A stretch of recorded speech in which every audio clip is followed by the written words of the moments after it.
Hi folks, the IBC show in Amsterdam is ongoing and there are basically two major news. First of all, we got a ton of exciting lenses, particularly a new 28 135mm 2.8 for the Sony E mount, but also coming for the L mount. And the second news is that while Canon, Nikon and all others did announce pretty exciting stuff, Sony has been super silent, so we have to talk about this. Now, before we kick off, a quick reminder to subscribe to the channel, hit the notification button to not miss of the upcoming rumors. So this week we are having the IBC show, which is one of the biggest cine gear show of the year, and there are a ton of accessories, lenses and cameras announced, and I'm not going to cover everything in today's video. Today I want to talk about the really hot new gear.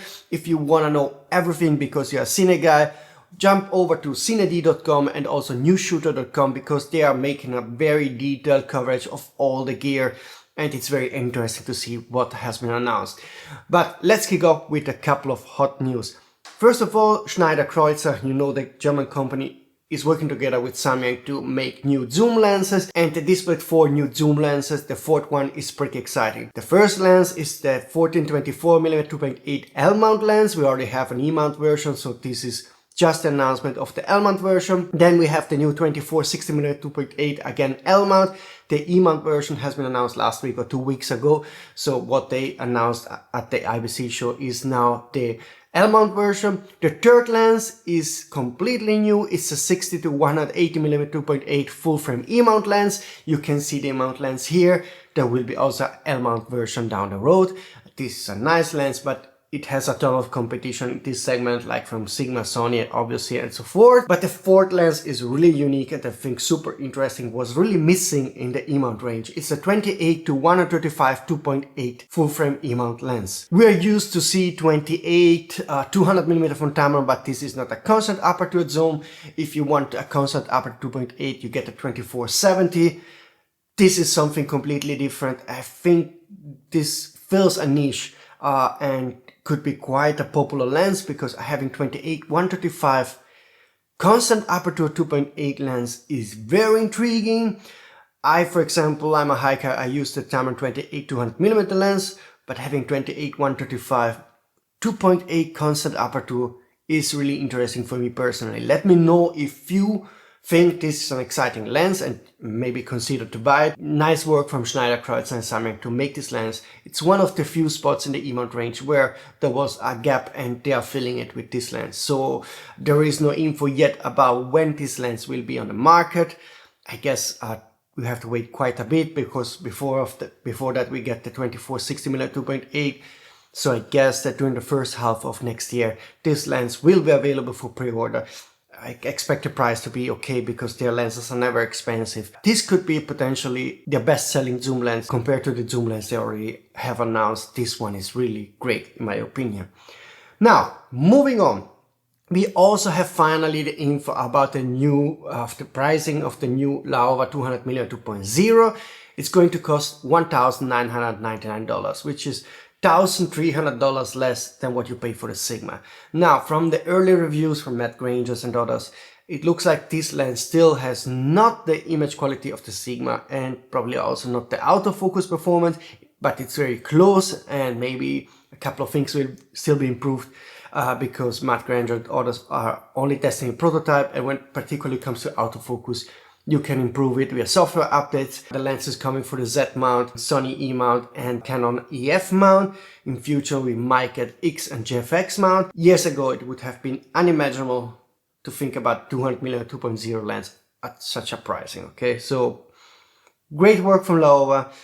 Can't wait to see this lens go on the market and see how it sells, okay? It's coming in autumn, so I don't have the final announcement date, but before the year you will be able to pre-order it, probably even get it before Christmas.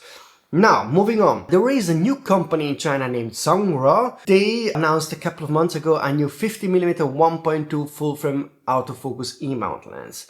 And at the IBC show now they announced the 85mm 1.2 full frame E-mount autofocus lens. The strange thing about this company is that their first lens, the 50mm 1.2 full frame E-mount lens, is still not available in the US and European market, so you cannot pre-order that 50mm lens, and they now announced an 85mm lens, so I don't know when it will be available for you to buy. No info about this, but let's read the specs of this lens and the pricing. Both lenses are quite big lenses, the 50mm, 85mm, because they use real metal. They actually use space grade aluminum to build those lenses, and they also have a ton of high quality glass inside to give you a high image quality. When it comes to 85mm 1.2, it uses STM motors for fast autofocusing. It has one aspherical element, 5 FD elements, and 11 HR glass elements. It's constructed from aerospace grade aluminum. The weight is a whopping 1.5 kilo. It's available for E and Z mount and also for L mount later. The pricing will be $1,299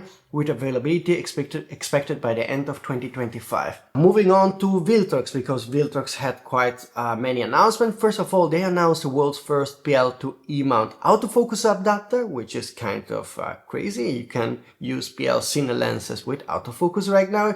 You can see some image sample here from New Shooter. They also announced the 9mm 2.8 E and Z aps-c lens, the 40mm 4.0 full frame E-mount lens. Both will be priced at $199 and the release date is September 19. There is also a new 85 2.0 full frame E-mount autofocus lens of the new Evo series. The Evo series is the series between the Air, which is the super light compact lenses, and the Lab, which are the most expensive lenses. So this fits in between, and then you get this 85 2.0. And then they also announced the Pro 50mm 1.4 full frame E-mount autofocus lens. Both lenses, the 85mm 2.0 Evo and the 50mm 1.4 Pro full frame E-mount lenses, will be available from late October. Pricing has not been unveiled yet. Now, I want to end this IBC presentation of the new products with one question mark. The question mark is about Sony. Canon, Nikon, Blackmagic, everybody had something to show at the IBC show, and Sony did announce nothing. Now, we know Sony tends to do his own thing.